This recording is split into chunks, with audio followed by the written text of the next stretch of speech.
आशीष tutor 2% new video आपसे लोग का स्वागत करता है। जैसा कि आप लोग को पता है सिलेबस कई महीने से स्टार्ट है, यहाँ पर कुछ ही वजह से नहीं चल पा रहा है। जैसा कि आपको पता है सिलेबस आपको कुछ दिन पहले बताया गया था। चलिए कोई दिक्कत वाली बात नहीं है, आज हम लोग जान लेते हैं जैसा कि कुछ इम्पॉर्टेंट बातें, जैसे कि आप देख सकते हैं। देखिए डियर्स, बिल्कुल ध्यान समझिए और आसानी से यहाँ पर हल करिए, जैसा कि फ़िलहाल आप समझ सकते हैं। देखिए जब इस नियम को फॉलो करेंगे तभी आपका इतना नंबर आ सकता है, अन्यथा नहीं। ये मत जानिए कि कोविड आ चुका है या कोरोना काल आ चुका है तो हम पास हो जाएंगे, प्रमोट हो जाएंगे। ये सब नियम नहीं होंगे अब, क्योंकि जैसा कि फिलहाल आप समझ सकते हैं सरकार की कोई प्लान नहीं है प्रमोट करने का। आप बिल्कुल अगर पेपर दे के पास होते तो और अच्छी बात है, क्योंकि उस पेपर का मान भी रह जाएगा। अगर आप वैसे पास होते हो तो उस पेपर का मान, उस रिजल्ट का मान कुछ नहीं रह जाएगा। आप पूरे साल पढ़े हो क्या से, आपको नंबर भी हो सकता है कम मिले, हो सकता है ज़्यादा मिल जाए। जो बच्चे कम पढ़े होंगे उनको ज़्यादा मिल जाए, ऐसे भी हो सकता है। लेकिन अब यहाँ पर देखिए कैसे तैयारी हम लोग कर सकते हैं, बिल्कुल ध्यान से समझ सकते हैं। चलिए देखिए जनवरी से बोर्ड एग्जाम की तैयारी कैसे करें। चलिए देखिए जनवरी जो कि न्यू ईयर आ चुका है, जैसा कि आपको फिलहाल पता होगा, जो कि आज हो सके हैं 25 तारीख, आज क्रिसमस डे है, जैसा कि आपको मालूम होना चाहिए। चलिए जनवरी से तैयारी 5 से 6 दिन बचे हुए हैं फिलहाल न्यू ईयर को, जैसा कि आपको समझ में आ जाना चाहिए। चलिए जनवरी से बोर्ड एग्जाम की तैयारी कैसे करें, चलिए हम बता देते हैं जनवरी से कैसे करना है बोर्ड एग्जाम की तैयारी। बिल्कुल ध्यान समझिए, खाली पढ़ते तो सभी हैं, लेकिन देखिए पढ़ते तो सभी लोग हैं, लेकिन अब आपको ऐसे पढ़ना है जो कमज़ोर छात्र भी 85+ कैसे लाएं। देखिए पढ़ना तो आपको सभी लोग पढ़ते हैं, लेकिन कुछ विषयों का आप सभी लोग आधा तैयार किए होते हैं, कुछ विषयों का पूरा तैयार कर लिए होते हैं, लेकिन कुछ विषयों में एकदम नहीं तैयार होता है। जैसा कि फिलहाल आप समझ सकते हैं कि यहाँ पर जनवरी से तैयारी कैसे करें, लेकिन अभी से पढ़ाई जनवरी से शुरू कर दो तो तैयारी पूरी ही तैयार हो जाएगी। ना ही तो 75% आपका क्लियर है यहाँ से, जनवरी से करते हो तो। अभी तक बुक नहीं उठाए हो तो अब से जाग जाओ। चलिए आगे बढ़ते हैं। देखिए यह वीडियो 4 तरह से छात्र देखे हैं। देखिए 4 तरह से जैसा कि छात्र देख रहे हैं, बिल्कुल देखिए डियर्स, जैसा कि फिलहाल आपको समझाया जा रहा है कि जो छात्र कुछ नहीं पढ़े हैं, जो छात्र पूरा पढ़ चुके हैं, जो छात्र आधा पढ़े हैं। अभी हमने इसके पहले भी समझाया, चलिए यहाँ पर भी समझा देता हूँ। देखिए जो छात्र कुछ नहीं पढ़े हैं, जो छात्र कुछ नहीं पढ़े अभी से, वही बताया अभी से तैयारी करिए। जो छात्र अभी से नहीं जाग रहे हैं तो अन्यथा उनके जब रिजल्ट आएंगे तब 49% यही आएंगे थर्ड डिवीज़न, और आएंगे 50%, ऐसे 52%, 53%, यही सब है, ऐसे रिजल्ट बनेंगे।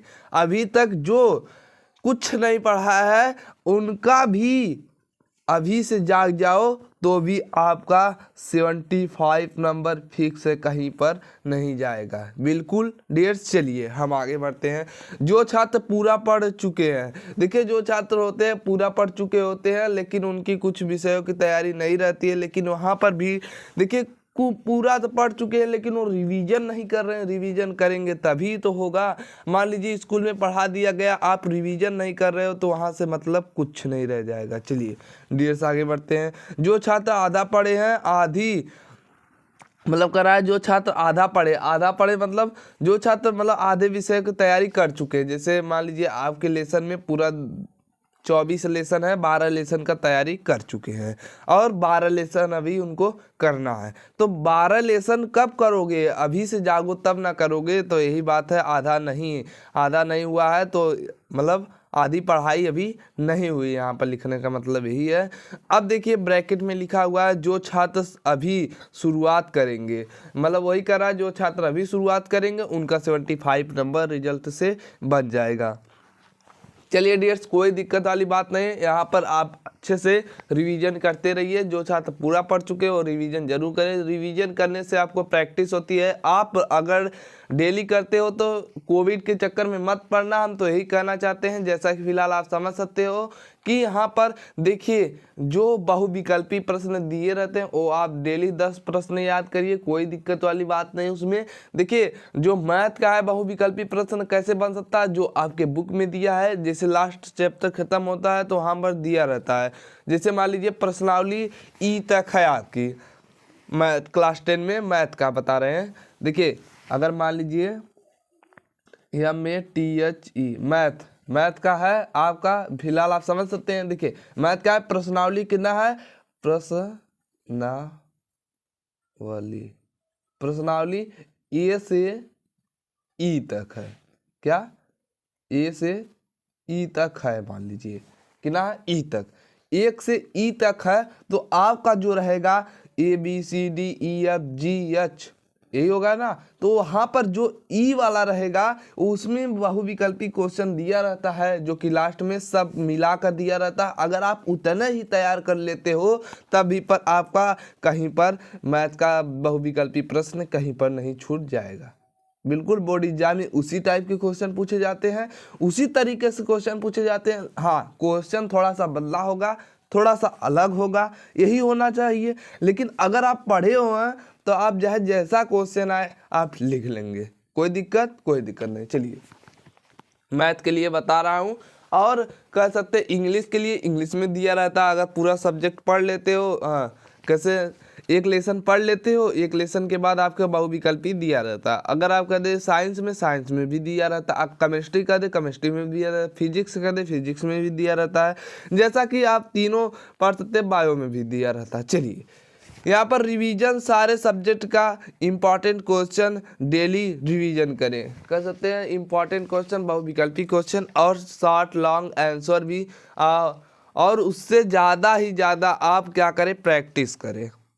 अगर आप मैथ का है, मैथ को आप 3-4 घंटे अगर मन लगा कर बैठते हो तो 2 घंटे बैठिए। अगर मन नहीं लगता है पर यहाँ पर तो आप लगभग 1 घंटे पढ़ लीजिए यहाँ तक। चलिए और जो कि बहुविकल्पी प्रश्न है, बहुविकल्पी प्रश्न के महत्व क्या है, महत्व ये है कि बहुविकल्पी प्रश्न 20 ठो आएगा, एक नंबर का। उसमें भी आपका अगर मान लीजिए 10 क्वेश्चन सही हो गया तो 10 नंबर आपका यहाँ से मिल जाएगा और वहाँ पर लिखने वाले से मिल जाएगा।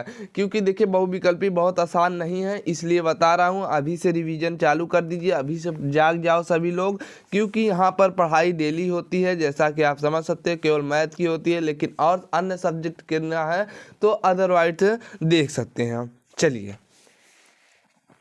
क्या ज्यादा पेज लिखने से ज्यादा नंबर मिलता है? नहीं मिलता है, बिल्कुल नहीं मिलता है। देखिए डियर, ज्यादा पेज लिखने से ज्यादा नंबर नहीं मिलता है। क्यों नहीं मिलता है? मान लीजिए आपका वहां पर दिया 60 वर्ड में लिखिए, आप क्या किए यहां पर लिख दिए 4 पेज। 60 वर्ड में बोला है, आप 4 पेज लिखे हैं कि ना, 4 पेज। तो आपको 4 पेज लिखने से मतलब वो टीचर समझ जाएगा कि आपको पूरे तरीके से नंबर नहीं दिया जाएगा, आपका पूरा कट कर देगा। क्योंकि टीचर को मात्र 1 मिनट का टाइम मिलता है, वो भी कह सकते हैं और कम ही मिलता है, हम बता सकते हैं। जैसा कि फिलहाल आप समझ सकते हैं। देखिए टीचर जो चेक करता है, एग्जामिनर कॉपी जो चेक करता है, वो आपको दिया रहता है क्या, यहाँ पर देखिए जो पेज नंबर है, पेज 60 वर्ड में बोला है, क्या बोला है, 60 वर्ड में बोला है। तो देखिए डियर 60 वर्ड में बोला तो है, लेकिन आप 4 पेज लिख लिए, इसलिए नंबर नहीं मिलेगा। क्योंकि वहां पर देखिए डियर, जैसा कि 60 वर्ड में बोला है, 4 पेज लिख दी, इसलिए नंबर नहीं मिलेगा। क्योंकि आप टीचर सोचेगा कि ये थोड़ा सा मिस्टेक किया हुआ है कुछ ना कुछ, इसलिए 4 पेज लिखा है। ऐसे ही कई टीचर मिल जाते हैं, ऐसे ही कई टीचर नहीं मिलते हैं। अगर वो सोचेगा बहुत बढ़िया लिखा है तो बहुत अच्छा, अगर आपकी बेस्ट राइटिंग है इंग्लिश में तो नंबर भरपूर मिलेगा, इतना तो ख्याल रखना। चाहे आप जैसे लिखे, कर्सिव राइटिंग लिखना, जब भी लिखना, वो भी हम बता दे रहे हैं। चलिए कोई दिक्कत वाली बात नहीं है। यहाँ पर अगर आप ज़्यादा पेज लिखते हैं, मान लीजिए उस ये 60 वर्ड है, 4 नंबर का दिया हुआ है, मान लीजिए 60 वर्ड में 4 नंबर का है तो आप 4 पेज लिख रहे हैं, उससे आप टाइम बर्बाद कर रहे हैं अपना, क्योंकि उसका नहीं बर्बाद जा रहा, आपका बर्बाद जा रहा है टाइम, क्योंकि समय निकलते हुए जा रहा है, समय बीतते हुए जा रहा है, जो कि टाइम टेबल अभी फिक्स नहीं हुआ है। फिलहाल आप कह सकते हैं कोरोना काल में, अगर आप सोच रहे हैं कोरोना काल आ गया है, फिलहाल अगर आप सोच सकते हैं कि प्रमोट हो जाएंगे, लेकिन अन्यथा नहीं प्रमोट होंगे। क्यों नहीं प्रमोट होंगे? क्योंकि इस साल परीक्षा होंगी, जैसा कि चाहे पहले हो जाए चाहे बाद में हो जाए, चाहे मार्च से पहले हो जाए चाहे मार्च के तीसरे हफ्ता में हो जाए, कोई दिक्कत वाली बात नहीं है। अभी तो फिलहाल चल रहा है कि देखिए हमारा जो सेंटर गया हुआ है, आप कह सकते हैं जौनपुर गया हुआ है, जो कि हम जौनपुर से रहते हैं, और यहाँ पर फिलहाल आप समझ सकते हैं। आई होप, चलिए इसी पे वीडियो एंड करते हैं। अगर आपको बात समझ में आ गई होगी तो बहुत अच्छी बात है। पेपर को लेकर यहाँ पर हमने बता दिया कुछ तैयारी, और टाइम टेबल फिक्स नहीं हुआ है। फिलहाल आप समझ सकते हैं, अभी तक दिखा रहा है 24 मार्च, लेकिन अभी 24 मार्च को अदरवाइज का जैसे सीबीएसई बोर्ड कह सकते हैं वहाँ पर फिक्स हो गया है कितनी तारीख का होगा पेपर, और कह सकते हैं बिहार बोर्ड ये सब है ऐसे जो है कि फिक्स हो गया है डेट। चलिए इसी पे वीडियो इन करते हैं।